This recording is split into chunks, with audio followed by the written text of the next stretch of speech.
નમસ્કાર ટીવી9 સમાચાર સાથે હું છું જિજ્ઞાસા। સમાચાર અમદાવાદથી મળી રહ્યા છે કે જ્યાં ગુજરાત યુનિવર્સિટી પોલીસે ઝડપી પાડ્યો છે નકલી પીએસઆઈ। જી હા, નકલી પીએસઆઈ પોલીસ સ્ટેશનમાં ફોન કરી જમાવતો હતો રોફ।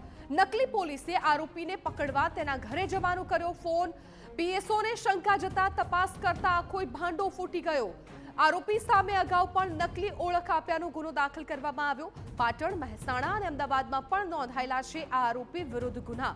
તો રાજ્યમાં જે રીતે નકલીની ભરમાર છે, અનેક પણ અગાઉ આવા નકલી પોલીસ ઝડપાઈ ચૂક્યા છે, ત્યારે ગુજરાત યુનિવર્સિટી પોલીસે વધુ એક નકલી પીએસઆઈને ઝડપી પાડ્યો છે। આ નકલી પીએસઆઈ પોલીસ સ્ટેશનમાં ફોન કરતો અને ત્યાં રોફ જમાવતો તેટલી હિંમત દાખવતો હતો।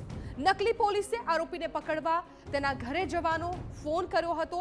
પીએસઓને શંકા જતા આખી જે તપાસ છે કરવામાં આવી ને ત્યારબાદ આખો ભાંડો ફૂટી ગયો।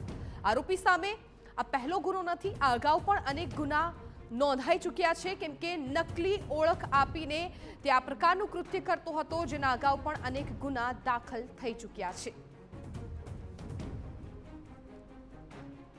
તરુણ ભરતભાઈ બ્રહ્મભટ્ટ જે છે પાટણના રહેવાસી, એના વિરુદ્ધ ખોખરા પોલીસ સ્ટેશનની અંદર તેમજ મહેસાણા જિલ્લાની અંદર, પાટણની અંદર તેમજ બી ડિવિઝન ચાણસ્મા પોલીસ સ્ટેશનની અંદર પણ એક ખોટી ઓળખ આપવાના તેમજ અન્ય ચીટિંગના, બળજબરીથી કઢાવી લેવાના આવા ગુનાહિત ઇતિહાસ હોવાનું હકીકત તપાસમાં નીકળી આવેલ છે। હજુ પ્રાથમિક પૂછપરછ ચાલી રહેલ છે। આવા અન્ય કોઈ પોલીસ સ્ટેશનની અંદર ગુના દાખલ થયેલા છે કે કેમ, એના આધારે આગળની તપાસ ગુજરાત યુનિવર્સિટી પોલીસ સ્ટેશન દ્વારા સઘન પૂછપરછના આધારે ચાલી રહેલ છે।